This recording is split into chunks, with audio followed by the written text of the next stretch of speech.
Happy holidays, everyone. With Christmas right around the corner, meltdowns and constant crying is definitely something we want to avoid. Because let's face it, nothing says holiday vibes like a little one who suddenly decides the soundtrack of the season is going to be nonstop crying. This week, I'm bringing back an episode that's perfect for anyone bracing for or already living through the infamous baby crying marathon. In this episode, we dive into the reasons behind your baby's tears and, more importantly, share practical strategies you can use to soothe your little one and save your sanity. Think of it as your holiday survival guide. Not sure what to tell you about your cranky relatives, though. Welcome to Parenthood Prep, the only show that helps sleep-deprived parents and overwhelmed parents-to-be to successfully navigate those all-important early years with their baby, toddler, and child. If you're ready to provide the best care for your newborn, manage those toddler tantrums, and grow with your child, you're in the right place. Now, here's your host, baby and parenting expert, Devin Clement. Hello, and welcome back to Parenthood Prep, the podcast that prepares you for parenthood. I'm having so much fun saying that. You might hear some little kitten noises in the background today. That's because I'm recording with my kittens in the room with me. They are at a very playful, fun age. Lots of cleanup, lots of mess, but also just a really good time, much like a baby of a similar age. So I'm so excited about a lot of things going on here at the podcast. First of all, we sent the emails out to our gift card winners. So thank you so much for your ratings and reviews. And please keep them coming and please keep sharing it. Also, the podcast is doing super well. I've gotten so much positive feedback. I just really love it. My mother learned how to listen to podcasts just so that she could listen, which is great. So that's exciting. And we are introducing a new feature, which is that on the website, there is an option to submit a voicemail, which is a sound recording of either asking a question or roasting your baby. What does that mean? Well, it's exactly what it sounds like. Tell us something funny or annoying that your baby did or your child so that we can maybe roast them on the podcast. And by we, I mean me, but people are going to be helping me choose the roasts. So to submit your question or your baby roast, go to our website, happyfamilyafter.com. And on the right-hand side, there's a little tab that says leave a voicemail. Click on that. You can just go right ahead and record. I look forward to hearing what you have to say. So I'll start with a roast of myself as a baby, which my mother still talks about to this day. Hi, Mom. She got us both all dressed up. It was some holiday or something in like these gorgeous outfits. And then I spit up like my entire bottle all over both of us. And she had to change and she had gotten these like special outfits for whatever occasion it was. And she still talks about it 40 some years later. So I'm sure you have a story that you want to share. Today, we're going to talk about something that a lot of parents, new parents especially, I think, are really worried about, really afraid of, which is what to do when your baby just won't stop crying. I think it's sort of this looming fear in everybody's mind that there's going to be a time where the baby is just going to be crying and miserable and you're not going to be able to fix it and there's just nothing you're going to be able to do about it. And I think in these visions also, we're usually somewhere out in public where everyone is looking at you and thinking about what a bad parent you are and how can you not just like handle this and there's something wrong with you. So if that's you, I know it's a lot of people. I'm going to talk to you about what to do if this actually happens, which first of all, it might not. Like it's not a guarantee that there's going to be some time where you're not going to be able to get your baby to calm down, especially in public. And if it does happen, it's also very normal. Like it happens to a lot of people. So it is totally, totally fine if you end up in that situation. Yes, even in public. I want to talk about some strategies for what to do when this happens. Let's start by talking about why it might be happening. A bunch of years ago, when I was first starting out doing newborn care, I came across an article from one of the big websites like Baby Center or something like that. And it was, all the reasons your baby might be crying. And I was like, oh, great. This is, good reading. Maybe I can send it to some of the moms I'm working with, some of my clients. And I read this article and it was the most ridiculous, like paranoia inducing thing. There was about 20 things on the list. In addition to, basics like hungry and tired, they also had things like the tag in their clothes might be bothering them.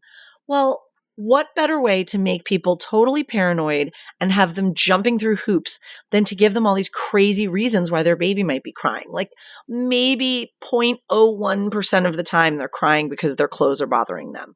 It's honestly not even enough to consider it an option unless you purposely put them in something cute that also happens to be itchy or scratchy or something like that.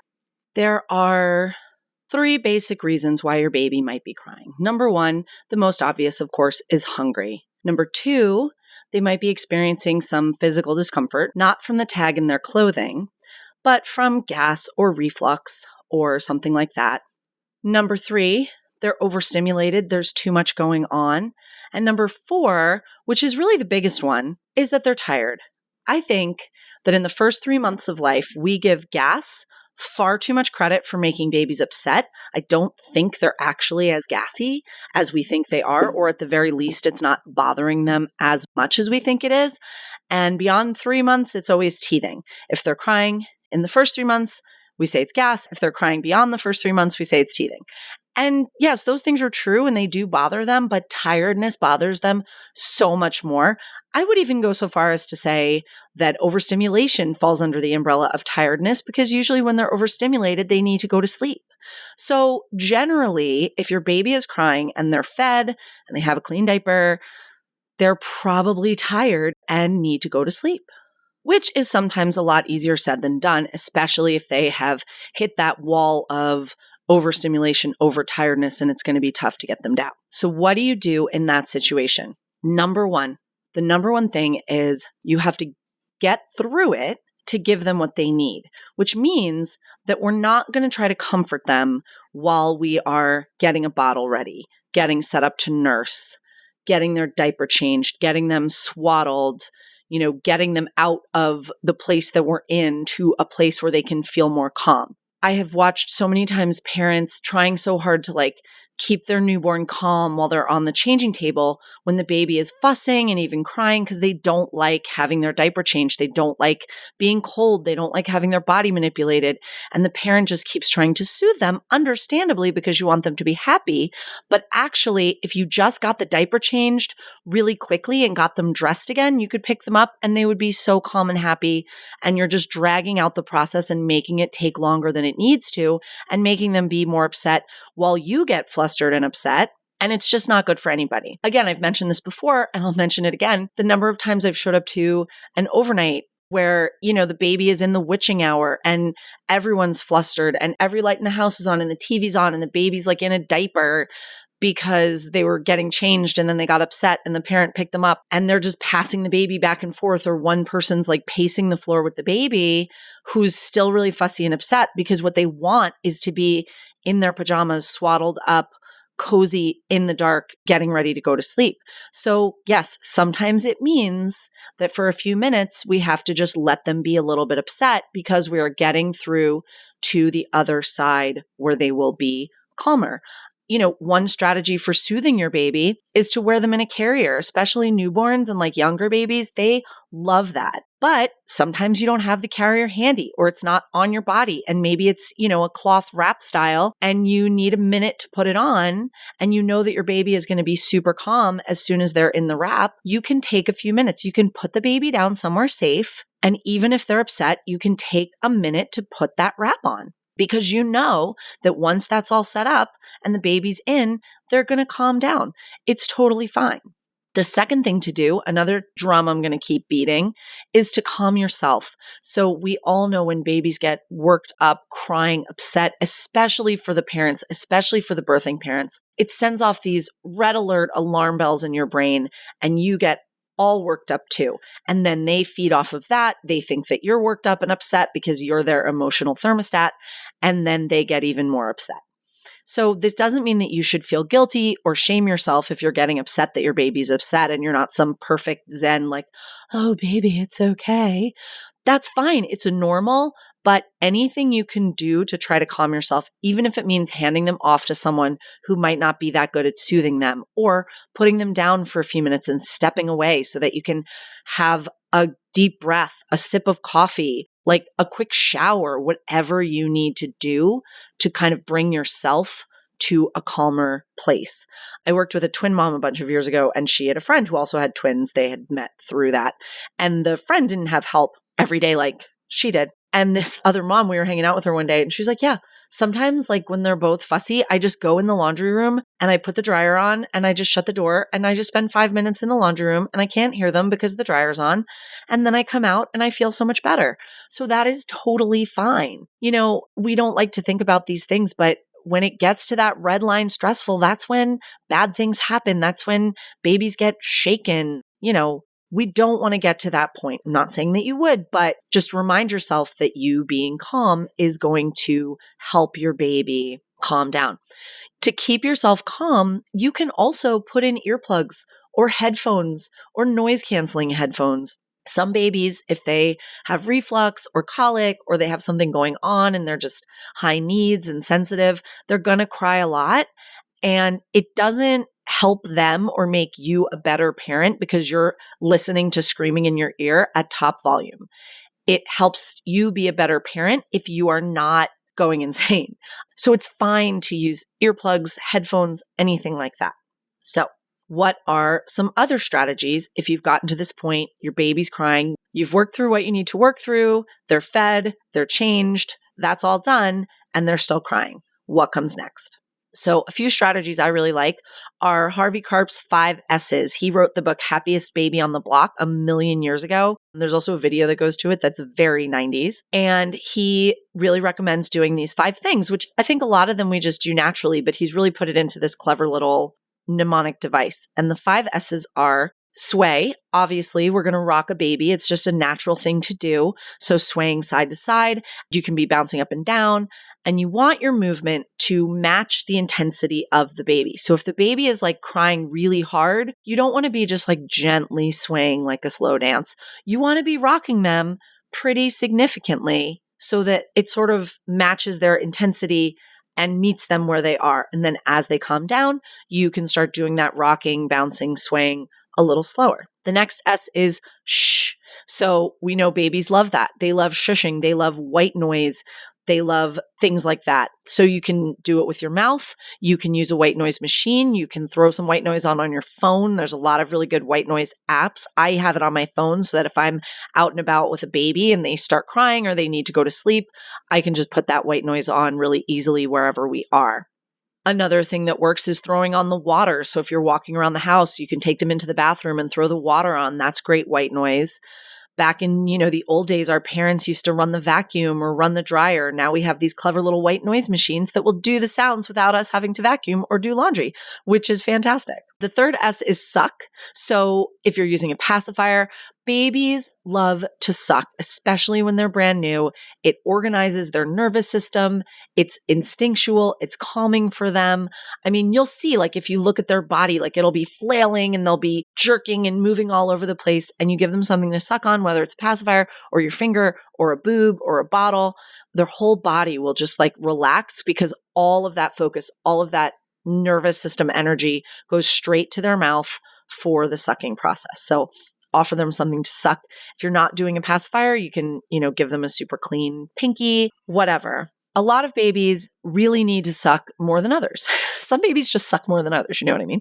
And these babies, they have a high need for that. And I think in that case, it's kind of unavoidable to give them a pacifier unless you want to be feeding them or nursing them all the time. And it drives me really crazy when someone with one kid is like, oh, well, I didn't give my baby a pacifier, so she's not addicted to it. Like, it was your choice. It was not your choice. Your baby did not have a high need to suck, so they did not need the pacifier. So don't feel bad about that. Especially in the newborn stage, you can always take it away later. It does not mean they're going to be taking it to college. Another super important one is swaddle. Babies love to be wrapped up.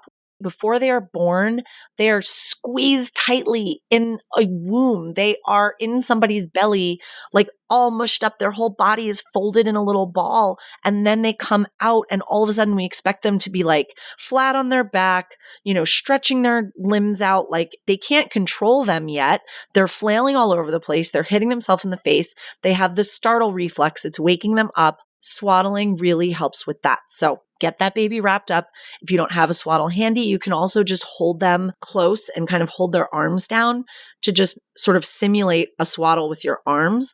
and make them feel like they are safe and secure. And then the last one is side or stomach position. Obviously, we're not putting them down like this, but it's perfectly safe to hold them on their side in your arms or hold them on their stomach, like up against your chest, up on your shoulder. They really like that. I think our vision of a baby before we have one is, sort of from a cartoon or somebody in a movie holding a baby doll, like flat on its back in their arms.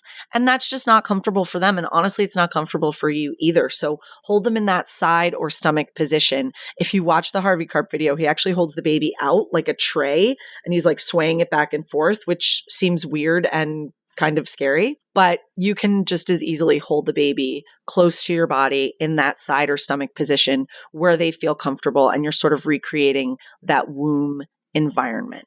So those are the 5 S's: shush, swaddle, sway, suck, and side or stomach position.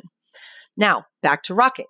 There's also some special rocking techniques that you can do that if the baby is just really losing it, will really break them out of it.